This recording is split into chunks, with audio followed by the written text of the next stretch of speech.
Hello everyone, मेरा नाम कौशल है। मैं रेखा मैम से रेकी मास्टर बना 2021 में। एंड उसके पहले, क्योंकि मैं रेखा मैम का ही बेटा हूँ, तो मैं रेकी बेबी था, क्योंकि मेरी मॉम ने रेकी मेरे बर्थ से पहले सीखी थी।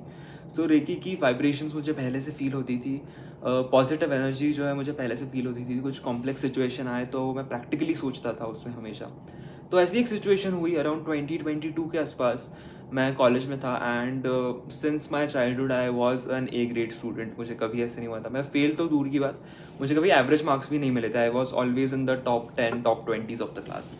तो ऐसा हुआ कि मेरे बाकी सारे सब्जेक्ट्स में तो अच्छे मार्क्स आए, बट सिर्फ एक सब्जेक्ट था जिसमें मुझे फेल दिखा। एंड इंस्टेंटली अगर ऐसे कुछ दिखता है तो सब हिल जाता है, सब डिस्टर्ब हो जाता है। तो मैंने मेरे फ्रेंड से पूछताछ की तो पता चला कि यार ऑलमोस्ट 70% स्टूडेंट्स कॉलेज के फेल हो चुके हैं। So that's definitely a glitch, कुछ इशू है जिसकी वजह से लोग फेल हो गए इतने। तो मैंने घर पे सबको समझाया कि नहीं, मैं तो रिवैल्यूएशन के लिए दूंगा and I am pretty confident. तो मैं अपने आप को रेकी दे रहा था। एंड ऐसी सिचुएशन में ऐसा था कि काम रखना बहुत मुश्किल होता है। कि इंडियन मेंटालिटी आपको पता है कि आपके रिलेटिव्स आपको किस तरह से क्वेश्चन पूछते हैं। आपके फ्रेंड्स जो पास हो चुके हैं, जिनको अच्छे मार्क्स मिले, उनको आपकी देखने का नज़रिया चेंज हो जाता है। आई अंडरस्टैंड कि मार्क्स ही सब कुछ नहीं होता है, बट वो एक एज होती है जब तुम्हारे आसपास जो हर कोई दोस्त है उसी के बारे में बात कर रहा है एंड तुम एक ऐसी सिचुएशन में हो जहाँ पे तुम अच्छे मार्क्स तुम्हारे नहीं है। सो ऐसा सिचुएशन मेरा था। And there was a point where I felt very low. Anxiety हो रही थी, डिप्रेशन हो रहा था।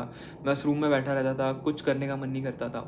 एंड पार्टली ऐसे भी होता है ना कि हम किससे क्या ही बात करेंगे। अभी फ्रेंड्स जो पास हो चुके हैं उनको तो क्या ही समझाए, वो तो दोस्तों का ऐसे होता है यूजुअली लड़कों में कि मजाक उड़ाता है ऐसी चीज़ों पे, ऑफकोर्स नॉट सीरियसली, बट थोड़ा वो ये होता है। घर वाले थोड़ा सा आपसे बर्ताव करना बदल देते हैं कि अरे तू क्या फेल हो गया, तू तो क्या ही तेरे को ये करेंगे। तो ये सब मेरे साथ हो रहा था, मुझे समझ में नहीं आता किससे बात करूँ।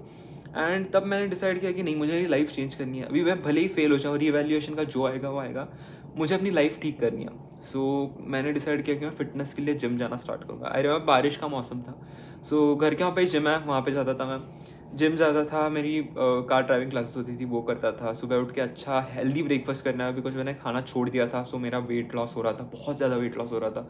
सो मैंने अच्छे से ब्रेकफास्ट शुरू किया, लंच शुरू किया, हेल्दी चीज़ें खाना शुरू की, अच्छी कंटेंट मैंने देखना शुरू किया। एंड बहुत लोग कहते हैं यूट्यूब को क्रिटिसाइज़ करता है, बट आई फेल्ट कि उस टाइम पे यूट्यूब ही एक कंटेंट था कि जो मुझे हेल्प कर रहा था। एंड उसमें सबसे ज़्यादा मुझे हेल्प कर रही थी चीज़, वो थी रेकी। मैं बैठ के जब मेडिटेशन करता था, ये करता था, मुझे ये सब चीज़ों में और मन लगता था कि मैं अगर जिम भी जा रहा हूँ, ऐसे एक दिन में ही होता था यार आज नहीं जाना, ऐसे कभी नहीं हुआ मुझे। क्योंकि वो रेकी मुझे वही पकड़े रख रही थी। क्योंकि इतने लो पॉइंट पे अगर कोई जाता है तो ऑफकोर्स बहुत मुश्किल हो जाता है। मुझे कभी ऐसे कुछ गलत ख्याल नहीं आया मन में, कुछ गलत कर लूँ, कुछ कर लूँ।